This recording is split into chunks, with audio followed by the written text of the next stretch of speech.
Bagong umaga, bagong pakikibaka. So ayan, nag-ready nga ulit tayo mga kids para pupunta tayo sa trabaho. Kailangan natin kumayod para sa pamilya. At pumunta nga ako dito sa hardware para bumili ulit ako ng mga materyales para sa bahay na pinapagawa ko. Mayat-maya nga nakaramdam ako ng gutom, so kumain muna ako and then bumalik ako dito sa office and andito sila ma'am. Pauwi na nga ako and may nakita akong pandesal dito sa daan, so bumili muna ako bago ako uwi.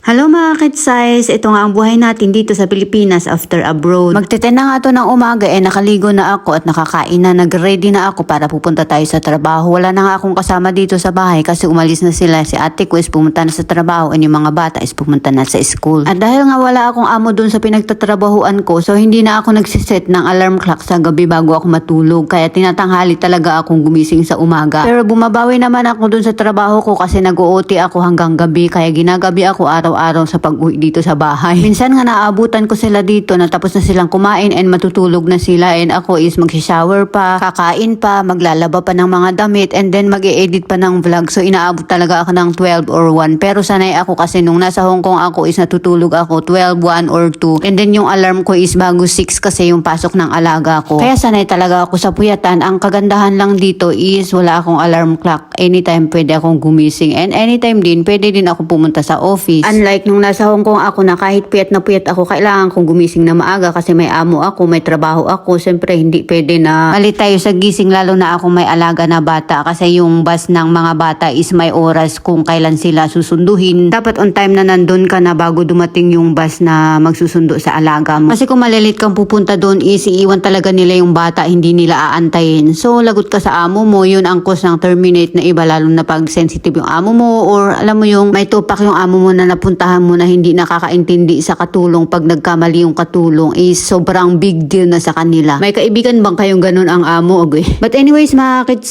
natapos na isang araw and nakita niyo ba kung saan ako pumunta? Nagdada naman na ako dito ayun. Basta, nakita nyo na yung ginawa ko buong araw and ayan na nga, nakarating na ako dito sa bahay. Nagpalit lang ako ng damit and then maglalaba tayo kasi bukas is matagal na naman akong gigising. So, ngayon pa lang is maglalaba ako ng damit and then kakain and then fast forward, hindi na nga ako nakapag-video kanina nung kumakain ako kasi nalobat yung cellphone ko and then chinarge ko muna siya. Ngayon is tapos na din tong labahin natin. So, sasampay na natin kasi anong oras na talaga to and then maliligo pa ako. Okay. Tapos yung pagsasampayan natin is wala pang ilaw, may multo. Ayaw, ma! Ang tanda-tanda na natatakot pa sa multo. Nakakita na ba kayo ng multo? Bakit ba kasi hindi man lang nilagyan ng kapatid ko yung ilaw doon sa harapan para naman hindi madilim doon? Abay, nagreklamo pa nakikitira lang. Ay, oo nga, no? But anyways, nakashower na nga ako lahat-lahat and then pagpatuloy ko ulit yung trabaho ko.